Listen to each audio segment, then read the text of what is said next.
revealed that just 42.8% of all high schools and 17.6% of middle schools provide information on all topics identified by the Centers for Disease Control and Prevention as critical sex education curriculum.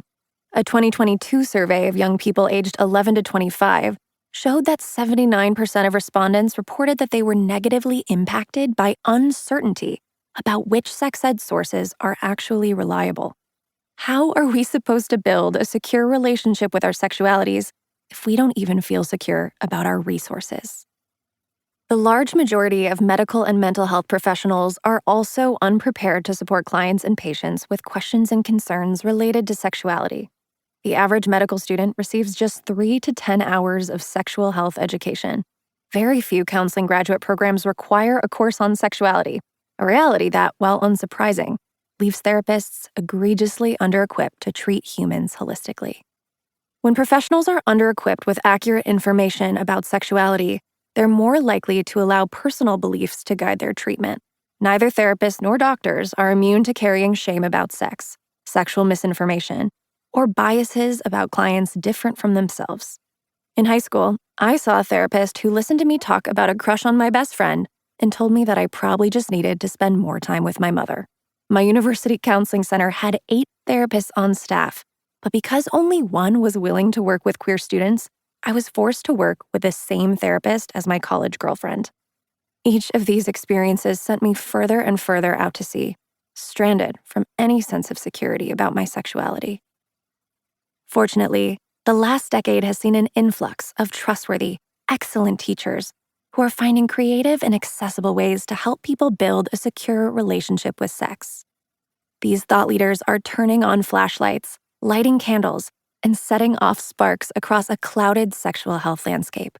My recommendation would be for this book to sit on your shelf next to several others from the perspectives of those with identities different from mine: Black, Indigenous, POC, disabled, neurodivergent, fat, or trans authors, healers, sex workers, and other teachers. As a starting point, I've listed my recommendations in the recommended resources section on the downloadable PDF or the enhancement. A note on terminology. When I use the word sex in this book, I mean it in reference to anything that you experience as sex. When I say sexual, I intend to include anything that you experience as sexual. If your favorite version of sex is whispering sweet nothings into the ear of a lover, you do you. There is no one definition of sex, sexuality, or healthy sexuality.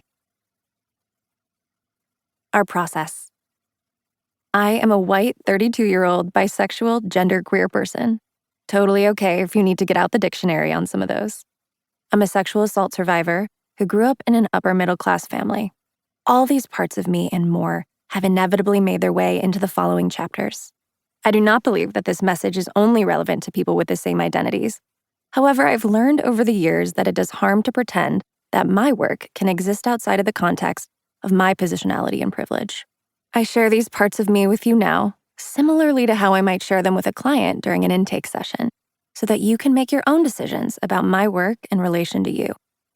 You have the right to skepticism, kinship, and any other variety of reactions that may come up as you decide whether or not this particular journey with this particular guide is right for you.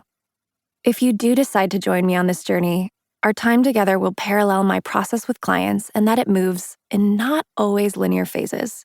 I'll begin by helping you get in touch with experiences you've had that may have led to anxiety about sex, and then introduce you to expansive frameworks that will move you towards greater connection and belonging.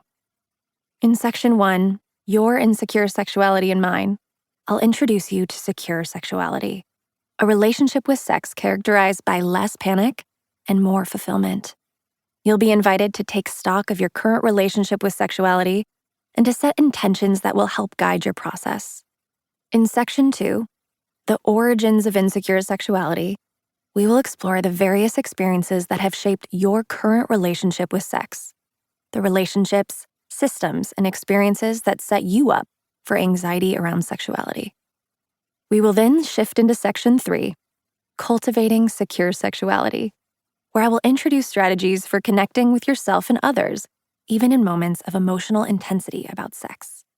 In the final section, Awakening, I will guide you through the process of reimagining your relationship with sex.